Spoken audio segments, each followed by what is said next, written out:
Yorok no bede committee mar Senate e kinde mane hidadho jatend migao mar omenda John Mbadi. Nonro mar yango matut ewi winjruok mar chiwo lap mar ndeke ma Jomo Kenyatta International Airport ne kambi mar Adani. Senator go kotane kod Edwin Sifuna, Samson Cherargei kod Richard Onyonka no wuok tung' mos gi Mbadi. Kagidwaro ni ging'e malong'o gimomiyo migao mar omenda gima ong'eyo e winjruok ma kamano. Mbadi no omako chung' ni onge oboke moro amora mosechopo e migao no manyiso ni winjruok nitie emongiyore e kind Adani kod bad migao matayo pewe mag ndeke e pacho kae. Duoko makata kamano ne ok orwaki gi Senetas go mano medo chwako ne liet. Jakom komiti Karungo Wathangwa notemo kweyogi kendo seyo yo mane gitwak go. Gikone Senetas adek go nothinyore oko kendo were gi twak ma kamano. Did you receive a letter through you, Chair, from any other company other than Adani requesting to do this project?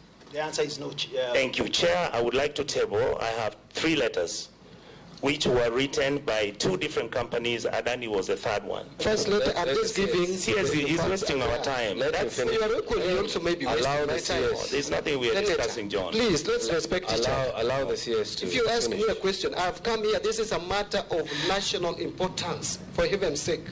Let us be the reason why I am reacting to you the way I am is because you've not even seen the letter. I have not come here. And you're busy responding. Stop gatekeeping. I've come here. These things you can't gatekeep anymore. Stop gatekeeping. And please, we must deal with this issue nationally. It's a national important issue. Supply information. Wait for the information. If you don't need it, Kenyans need it. Proceed. Order, Senator Onyonka. Kenyans need the information, and I'm giving it to you. Chair, Honorable CS, now you are heckling. You are out of order. If the CS is tired of answering questions by the representatives of the people, let him tell us. Let him tell us. He can walk out and come back on a day that he feels his temperament is something that is befitting of a cabinet secretary of the Republic of Kenya.